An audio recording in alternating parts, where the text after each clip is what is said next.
آزادی کی جنگ لڑنے والی حماس کو صفائے ہستی سے مٹانے کا مطالبہ کر دیا۔ ریپبلکنز کے ممکنہ صدارتی امیدوار ڈونلڈ ٹرمپ لاس ویگاس میں یہودی کمیونٹی سے خطاب کر رہے تھے۔ ڈونلڈ ٹرمپ کا کہنا تھا امریکہ میں مظاہرین نے کسی کے خون کا ایک قطرہ گرایا تو اس کا 1 گیلن خون بہائیں گے۔ فلسطینیوں کے حق میں احتجاج کرنے والوں کا ویزا منسوخ کر دیں گے۔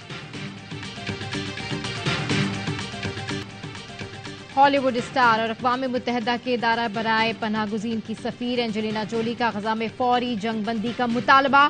سوشل میڈیا پوسٹ میں لکھا، اسرائیل میں جو کچھ ہوا وہ غزہ کی شہری آبادی پر بمباری کا جواز فراہم نہیں کرتا۔ فلسطینی کئی دہائیوں سے محاصرے میں زندگی گزار رہے ہیں۔ غزہ میں ایندھن اور پانی روکنا اجتماعی سزا کا حصہ ہے۔ امدادی سامان کے چند ٹرک غزہ کے لوگوں کی ضروریات پوری نہیں کر سکتے۔ 42 ملکوں سے آئے اوورسیز پاکستانیوں کے وفد کا جناح ہاؤس لاہور کا دورہ۔ سانحہ 9 مئی پر گہرے دکھ کا اظہار، کہا 9 مئی کے شرمناک واقعے سے عالمی سطح پر ملک کی بدنامی ہوئی، سیاسی دہشت گردی کے خلاف زیرو ٹالرنس کی پالیسی اپنانا ہوگی۔ عدالتیں ملزمان کے ٹرائل میں سرعت سے کام لیں، معزز جج خود ایک بار جناح ہاؤس کی حالت دیکھیں اور فیصلہ کریں۔ کراچی کے علاقے ملیر لیاقت مارکیٹ میں مبینہ پولیس مقابلہ، 4 ڈاکو ہلاک، اہلکار حنیف سمیت 3 افراد زخمی۔ لاڑکانہ کے تھانہ مارکیٹ کی حدود میں مبینہ پولیس مقابلہ، 1 ملزم زخمی حالت میں گرفتار۔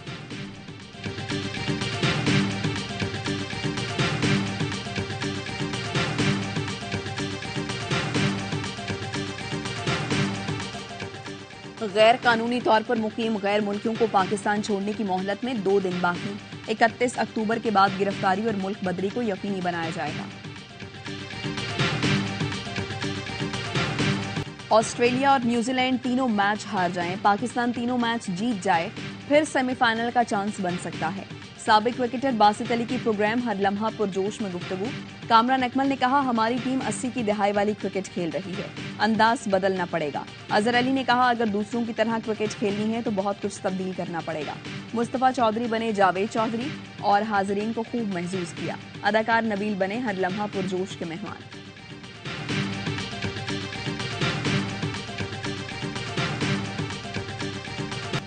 جنوبی افریقہ مسلسل دوسری بار رگبی کا ورلڈ چیمپئن بن گیا، 4 عالمی کپ جیتنے والی پہلی ٹیم ہونے کا کارنامہ بھی انجام دے دیا۔ فائنل میں نیوزی لینڈ کو سنسنی خیز مقابلے کے بعد شکست، پروٹیاز نے 11 کے مقابلے میں 12 پوائنٹ سے میدان مارا۔ فتح کے بعد کھلاڑیوں نے ٹرافی کے ساتھ بھرپور جشن منایا۔ لاہور میں 15 روزہ لور فیسٹیول کا دوسرا روز، 4 صوبوں کے ثقافتی سٹال شہریوں کی توجہ کا مرکز۔ شرکا کا کہنا تھا کتنے ہی ماڈرن ہو جائیں ہماری ثقافت اور روایات خاص کشش رکھتی ہیں۔ فیسٹیول میں سائیکل ریس اور میراتھن، نوجوانوں اور بچوں کی بڑی تعداد نے حصہ لیا، جیتنے والوں کو 50,000 روپے کیش پرائز دیے گئے۔